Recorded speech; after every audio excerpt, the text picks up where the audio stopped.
નમસ્કાર, આપ જોઈ રહ્યા છો ન્યૂઝ રૂમ ગુજરાત અને આપની સાથે હું છું ભાવિક। ફરી એકવાર વેધર એનાલિસિસ સાથે હાજર છું અને ફરી એકવાર ગુજરાતની અંદર ચોમાસું ક્યારે બેસશે તેને લઈને સૌથી મોટા સમાચાર હવામાન વિભાગ આપી રહ્યું છે, પરંતુ વિન્ડી મેપ અને સાથે સાથે આઈએમડી અમદાવાદે જે જાહેર કરેલા મેપ છે તેના માધ્યમથી જાણવાના પ્રયાસ કર્યા તો 27 તારીખ સુધી રાજ્યની અંદર હાલ તો કોઈ પણ જાતની વરસાદી સિસ્ટમ એક્ટિવ નથી દેખાઈ રહી અને એના જ કારણે ખેડૂતોમાં પણ ક્યાંક નિરાશા જે છે તે જોવા મળી રહી છે।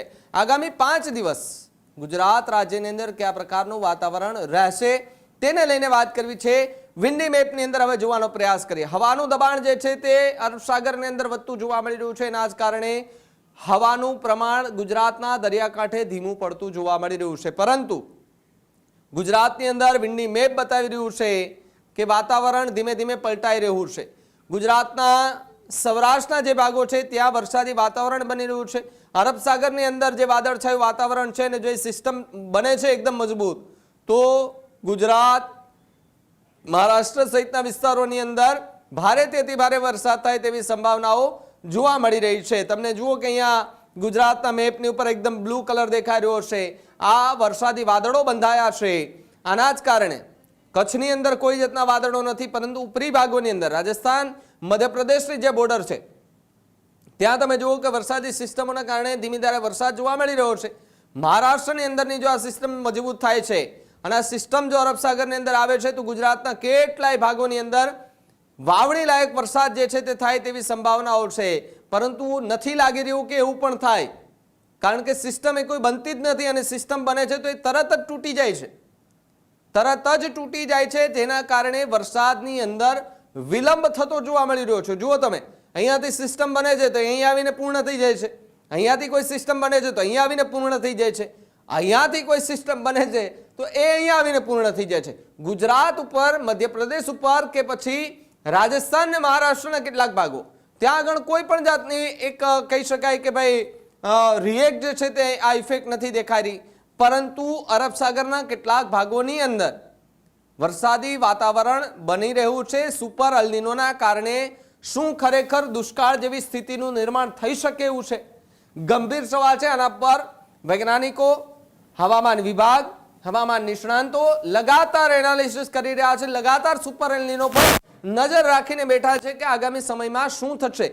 આપણે હજુ પણ ઝૂમ આઉટ કરી લઈએ મેપને એટલે ખબર પડે કે અહીંયા જે આ સિસ્ટમ જો મજબૂત બને છે, જુઓ તમે, જો પવનની ગતિ અહીંયાથી આખી ફરતી જઈ રહી છે, આ જે ફરતી જઈ રહી છે જે સિસ્ટમ, જુઓ તમે અહીંયા આખો કલર તમને ડિફરન્ટ દેખાઈ રહ્યો છે, પરંતુ અહીંયાથી કોઈ પણ જાતની હલનચલન નથી દેખાઈ રહી, કારણ કે અહીંયા એકદમ સ્ટ્રોંગ સિસ્ટમ છે અને એની અસર કોઈ ગુજરાત કે આપણા ભારતની બાજુ નથી થઈ રહી। ન તો અહીંયા તમે જુઓ કે બંગાળની ખાડીમાં કોઈ એવી સિસ્ટમ એક્ટિવ થઈ છે, અરબ સાગરની અંદર કોઈ પણ જાતની એક્ટિવ સિસ્ટમ નથી દેખાઈ રહી, કેરળથી ચોમાસું ધીમે ધીમે આગળ વધી રહ્યું છે, ત્યાં પણ ધીમું ચોમાસું છે, ગોવાની અંદર પણ ધીમું ચોમાસું છે, મહારાષ્ટ્રના કેટલાક ભાગોમાં વરસાદી વાતાવરણ છે પણ વરસાદ નથી વરસી રહ્યો।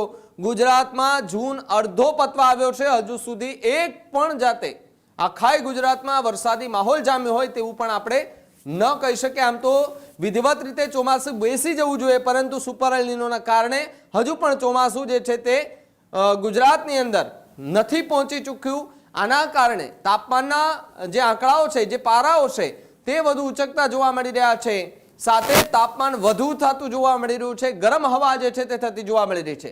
હવે આગળ જઈએ આપણે એટલે ખબર પડે કે કેવું વાતાવરણ ગુજરાતની અંદર સર્જાવા જઈ રહ્યું છે। ગુજરાતમાં આમ તો વાદળછાયું વાતાવરણ એટલા દિવસ જોવા મળી રહ્યું છે, તમને આ દ્રશ્યો દેખાઈ રહ્યા છે 23-24 તારીખના દ્રશ્યો કે જ્યાં તમે જુઓ કે ગુજરાતના આખા મેપની અંદર કોઈ પણ જાતની એવી એક્ટિવ સિસ્ટમ નથી કે જે રેડ એલર્ટ આપી શકે અથવા તો ઓરેન્જ એલર્ટ આપી શકે।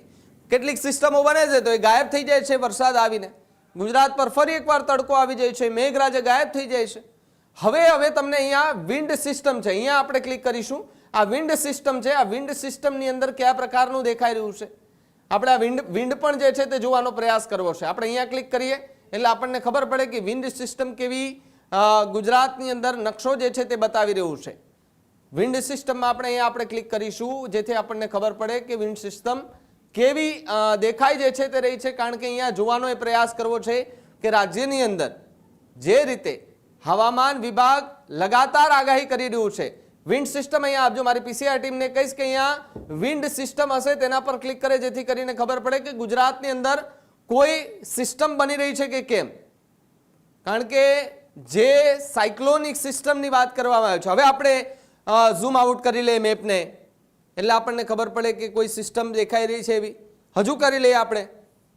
જુઓ તમે આપણા આ ભારતનો નકશો, ભારતના નકશા પર એક પણ જાતનો વરસાદી વાતાવરણ કે વરસાદી સિસ્ટમ નથી દેખાઈ રહી. જુઓ તમે આ આખો ભારતનો નકશો છે.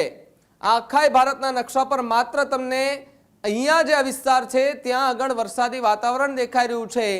જે કેરળ કર્ણાટક જે બોર્ડર છે ત્યાં આગળ તમને ખાલી થોડો ઘણો વરસાદ. ગુજરાતમાં પણ એકદમ ખાલી ખમશે. ગુજરાત માટે પણ ખૂબ આ નિરાશાજનક વાત છે કે ગુજરાતની અંદર હજુ પણ વાવણી લાયક વરસાદ નથી થયો. પરંતુ શું આગામી સમયમાં થશે તો કે અહીંયાથી જો સિસ્ટમ ધીમે ધીમે આગળ વધે છે, સુપર એલ નીનો જેવી સિસ્ટમ જો હટી જાય છે ને એને ટક્કર આપે છે કોઈ સિસ્ટમ, તો ગુજરાતની ઉપર વરસાદી વાતાવરણ બંધાય અને એવી સિસ્ટમ સક્રિય થાય કે આખા ગુજરાતની અંદર જે ચોમાસું અટક્યું છે, ચોમાસું જુઓ તમે કે અહીંથી ચોમાસું જઈ અહીંયા મહારાષ્ટ્રનો અડધો ભાગ લીધો છે, અહીંયાથી આખું રાઉન્ડ ફરીને ઉપર નીકળી ગયું છે. ઉત્તર ભારતના જે ભાગો છે, નીચેના જે ભાગો છે ત્યાં વરસાદ વિધિવત રીતે છે, પરંતુ સુપર એલ નીનોના કારણે અહીંયાથી સીધી જે લીટી આપણે જોવા જઈએ તો આમ છે આખી. આ જે ભાગ છે એટલે કે ગુજરાત, મધ્યપ્રદેશ, રાજસ્થાન જે વિસ્તારો છે ત્યાં આગળ કોઈ પણ જાતનો વરસાદ નથી દેખાઈ રહ્યો, કોઈ પણ એક્ટિવ સિસ્ટમ નથી દેખાઈ રહી, જેના કારણે હાલ ગુજરાતની અંદર જે છે તે સ્થિતિ ખૂબ ખરાબ થતી જોવા મળી રહી છે. ન માત્ર એક ગુજરાત પરંતુ રાજસ્થાન, મધ્યપ્રદેશ સહિતના જે વિસ્તારો છે ત્યાં પણ સ્થિતિ ખેડૂતો માટે કપરી જે છે તે જોવા મળી રહી છે. જુઓ તમે અરબ સાગરની અંદર સિસ્ટમ છે, ગાજવીજ સાથે વરસાદ પણ છે, પણ આ સિસ્ટમ જો મજબૂત થાય છે, પણ નથી લાગતું કે મજબૂત થાય, કારણ કે ત્યાં ને ત્યાં જે વરસાદ સ્ટોપ થઈ ચૂક્યો છે અને ત્યાં ને ત્યાં જ એકધારો વરસાદ વરસી રહ્યો છે. ક્યાંય વરસાદી સિસ્ટમ જ નથી. ચોમાસું વિધિવત રીતે બેસી ગયું, ચોમાસું ગયું છે ક્યાં? એ સુપર એલ નીનોના કારણે અત્યારે વરસાદી સિસ્ટમ જે છે તે હાલ તો ક્યાંય દેખાઈ નથી રહી, પરંતુ જે 26 થી 27 તારીખ સુધીનું પૂર્વાનુમાન લગાવવામાં આવ્યું છે. હજુ પણ હવામાન વિભાગ, હવામાન નિષ્ણાંત અને જે આઈએમડી વિભાગ છે તે લગાતાર આના પર રિસર્ચ કરી રહ્યા છે કે ગુજરાતની અંદર ક્યારે વિધિવત રીતે હવે ચોમાસું ધીમે ધીમે આગળ આવશે. તેને લઈને પણ હાલ જે છે તે ખેડૂતો રાહ જોઈને બેઠા છે. ખેડૂતો આકાશ તરફ જોઈ રહ્યા છે. આકાશ એકદમ કોરું ઠપ છે, ત્યાં પણ વાદળા નથી બંધાઈ રહ્યા, જેના કારણે ખેડૂતોમાં પણ એક નિરાશા જોવા મળી રહી છે. તમારા આસપાસ કેવું વાતાવરણ છે મારા કમેન્ટ બોક્સમાં ખાસ લખજો. બાકી મને રજા આપો ને આપ જોતા રહો ન્યૂઝરૂમ ગુજરાત, ગુજરાત ગર્જનાત. નમસ્કાર. ખેડૂત ભાઈઓ છે ખેતરમાં ડ્રોન ઉડાવતા હોય છે ત્યારે આપણે એક પ્રશ્ન સતાવતો હોય છે કે જે આપણે અત્યાર સુધી જીપીએસ ટેકનોલોજી વાળા ડ્રોન વાપર્યા છે, જેથી કરીને મોબાઈલ ટાવર છે અથવા તો હાઈ ટેન્શન લાઈન પસાર થતી હોય, કોઈ વૃક્ષો હોય, ત્યારે જે જીપીએસ ટેકનોલોજી વાળા ડ્રોન છે એમાં ટકરાય અને ટ્રેસ થાય છે. પણ એગ્રીઓન લાવ્યું છે જીએનએસએસ ટેકનોલોજી ડ્રોન, જેથી કરીને એ ડ્રોન છે એ કોઈ જગ્યાએ ટકરાય નહીં, પોતાની રીતે જ ડિસિઝન લે છે અને મૂવ થઈ જાય છે, જેથી કરીને જીએનએસએસ ટેકનોલોજી ડ્રોન છે એ વાપરવાનો આગ્રહ રાખો. હજુ સુધી તમે અમારી ચેનલને સબસ્ક્રાઇબ નથી કરી તો અત્યારે જ ન્યૂઝરૂમ ગુજરાતને સબસ્ક્રાઇબ કરો, ફેસબુક અને ઇન્સ્ટાગ્રામ પર ફોલો કરો.